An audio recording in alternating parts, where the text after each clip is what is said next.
रूस ईयू के बीच इधर टेंशन बढ़ गई है। रूस के खिलाफ लक्जमबर्ग में ईयू की बैठक हुई है। यूक्रेन के लिए सुरक्षा गारंटी पर मंथन, आज ईयू के विदेश मंत्रियों की बैठक।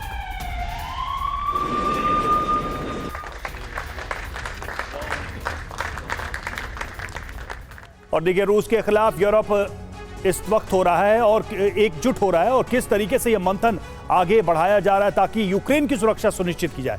खबर क्या है, सबसे पहले ये देखिए, लक्जमबर्ग में ईयू के विदेश मंत्रियों की बैठक और यूक्रेन में सेना तैनाती पर फैसला हो सकता है। कीव के लिए सुरक्षा गारंटी पर यहां चर्चा हो रही है और रूस पर कैसे दबाव बढ़ाया जाए, इस पर यहां पर चर्चा होनी है। इसके अर्थ क्या है, मायने क्या है? सुमी अटैक के बाद यूक्रेन के समर्थन में ईयू है, जंग में यूक्रेन की मदद के लिए रणनीति बनाने की तैयारी है। तो इस तरह से इस बैठक से क्या वाकई में यूक्रेन के सिक्योरिटी की गारंटी निकल पाएगी, यह सबसे बड़ा सवाल है। मनीष, इस सवाल का जवाब क्या हो सकता है? देखिए, सबसे बड़ी बात है कि खास करके आज की तारीख में यूरोप के जो लीडरशिप है वो चाहती ही नहीं है कि ये युद्ध खत्म हो। और अभी वो यूक्रेन में अमेरिका के साथ मिलकर लड़ रही थी, वहाँ पर हथियार सप्लाई कर रही थी, लेकिन उन्हें लगा कि इससे रूस को पीछे करना मुश्किल है। अब ऐसी स्थिति में वो डायरेक्ट इन्वॉल्वमेंट भी करना चाहते हैं। दूसरी बात है कि यूरोप के तमाम लीडरशिप ने ऐलान किया कि वो रूस से लड़ने के लिए लगभग 900 बिलियन डॉलर का चंदा इकट्ठा करेंगी। तो आप समझ सकते हैं कि इस हथियार की रेस में, इस हथियार की बिक्री में उन्हें कितना फायदा होगा, और इसीलिए वो इस युद्ध को बढ़ाए रखना चाहते हैं। इस युद्ध को जारी रखने के लिए वो पूरे सभी देशों को तैयार कर रहे हैं और लोगों को भी कह रहे हैं कि आप तैयार हो जाइए, युद्ध के लिए तैयार हो जाइए। इमरजेंसी में आप 72 घंटे के लिए खाने पीने का सामान रखना होगा आपको, तमाम तरह के डायरेक्शन दिए जा रहे हैं। यानी कि रूस और यूरोप के बीच में स्टेज 2 की लड़ाई करने से पहले की यह सारी तैयारी है। एक बार ये हो जाएगा तो रूस बनाम यूरोप की लड़ाई शुरू हो जाएगी। एक और बड़ी खबर जल्दी से बता दें, रूस ने स्टारलिंक का निकाला तोड़। स्टारलिंक को बाधित करने की तकनीक विकसित की है। यूक्रेन को सैटेलाइट जानकारी देता है स्टारलिंक। यूक्रेन को रूसी टारगेट की जानकारी भी देता है स्टारलिंक। यूक्रेन को अब रूसी टारगेट की जानकारी नहीं मिल पाएगी। ये एक तरह से बहुत बड़ा झटका भी है।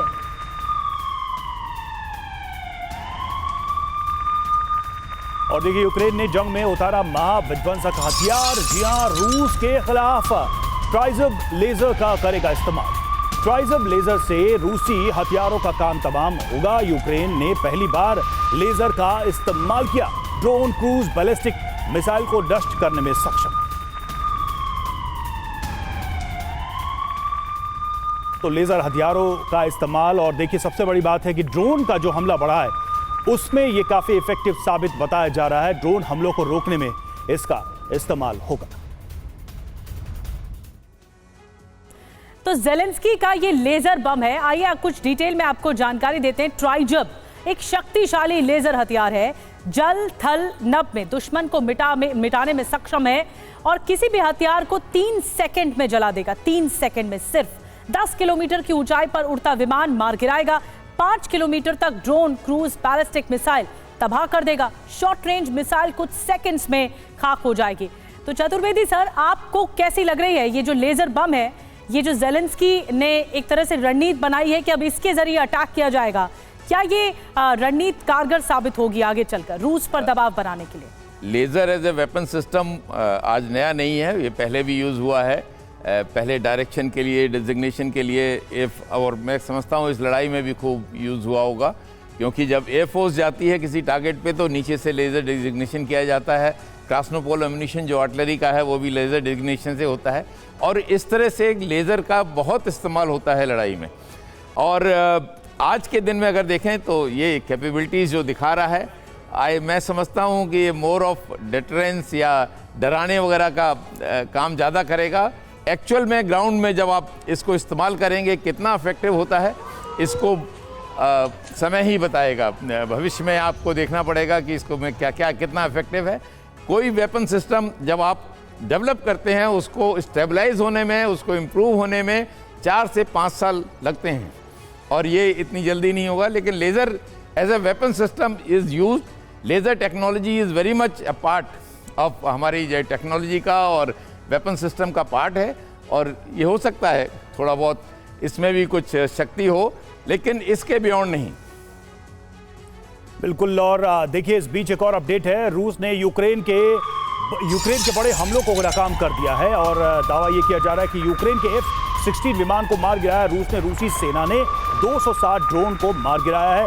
रूस के रक्षा विभाग की ओर से ये जानकारी दी गई।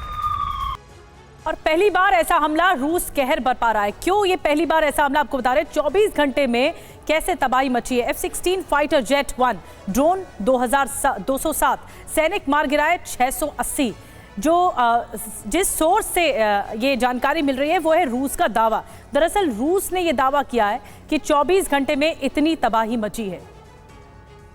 बिल्कुल, तो देखिए ये सारी चीजें नजर आ रही हैं, लेकिन निनाज सर एक जो बहुत दिलचस्प सवाल है वो मैं आपसे करना चाहूंगा। देखिए F-16 को लेकर ये दावा किया जा रहा है। अब F-16 की मौजूदगी, इसको मार गिराने का दावा, फिर यूक्रेन की तरफ से पहली बार ये कंफर्मेशन और बड़े लॉट में यूरोप के द्वारा F-16 प्रोवाइड कराए जाना। क्या ये न माना जाए कि पर्दे के पीछे अमेरिका अभी भी यूक्रेन के साथ चल रहा है?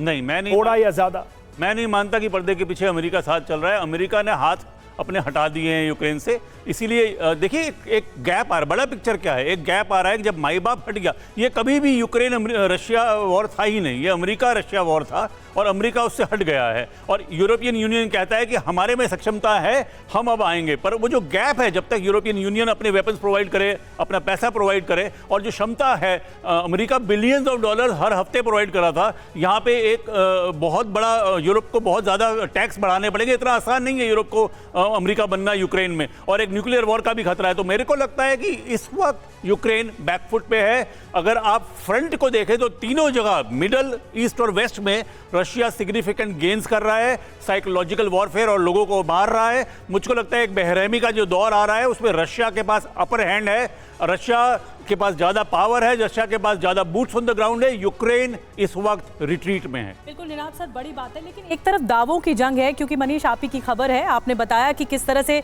रूसी सेना जो दावा कर रही है कि 207 ड्रोन मार गिरा दिए गए, F-16 विमान को भी धराशायी कर दिया गया। सच्चाई क्या है? देखिए F-16 विमान तो मार गिराया गया है। अब तो खुद राष्ट्रपति जेलेंस्की ने इस बात को कबूल लिया है। उन्होंने कहा है कि हम इसकी जांच कर रहे हैं कि कैसे F-16 गिराया गया।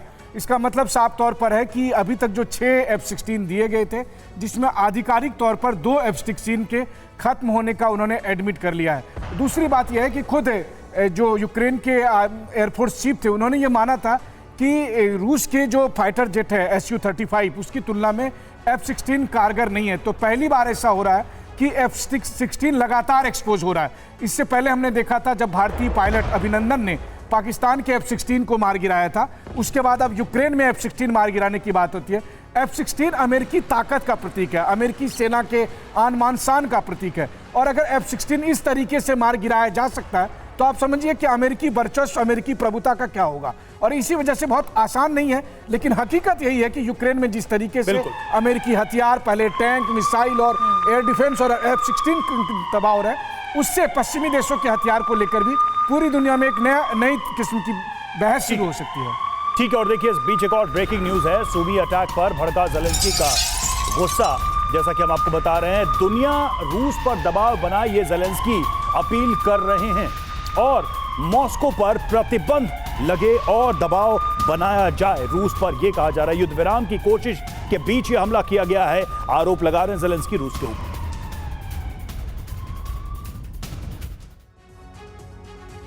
तो सूमी में बारूदी ज्वाला, अब ज़ेलेंस्की का बदला। जी हां, ज़ेलेंस्की ने क्या कहा है, सबसे पहले ये देखिए। रूस पर अंतरराष्ट्रीय दबाव बनाया जाए, बिना अंतरराष्ट्रीय दबाव के रूस बेलगाम है। रूस के युद्ध अपराध भुला नहीं सकते। युद्ध विराम की कोशिश के बीच ये हमला किया गया है। रूस ने युद्ध विराम की कोशिश को ठुकराया है। निर्णायक कार्रवाई से हमले रुकेंगे। और सवाल, क्या यूएस को युद्ध में घसीटना चाहते हैं ज़ेलेंस्की? तो ये भी अहम सवाल हो जाता है।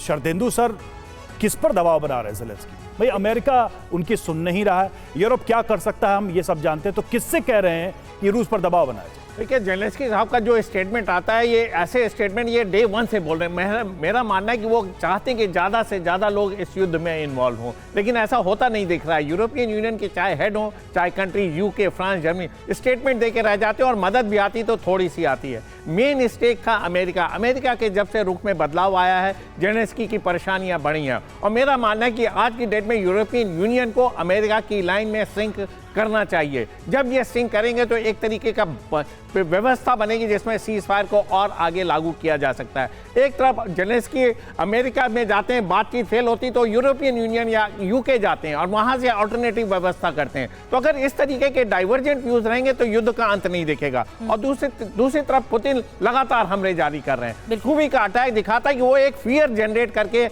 यूक्रेनियन में जाना दिखाना चाहते हैं कि देखिए आपकी आर्मी सुरक्षित नहीं है, आपके सिविलियन सुरक्षित नहीं है, आपके इलाकों पे कैप्चर हो रखा, अब आप हथियार डाल दीजिए, ये इसी में आपकी भलाई है। इस तरीके का जब फियर वॉर में एस्टेब्लिश होता है तो आर्मी कोलैप्स होती है, देश सरेंडर करता है। इसी पे पुतिन काम कर रहे हैं। अब मेरा मानना है कि यूरोपियन यूनियन को अब स्टैंड बदलने की जरूरत है। अगर आप इस इलाके में पीस चाहते हैं, आप तमाम तरीके की आर्थिक मदद, मिलिट्री मदद देते रहेंगे तो ये युद्ध चलता रहेगा।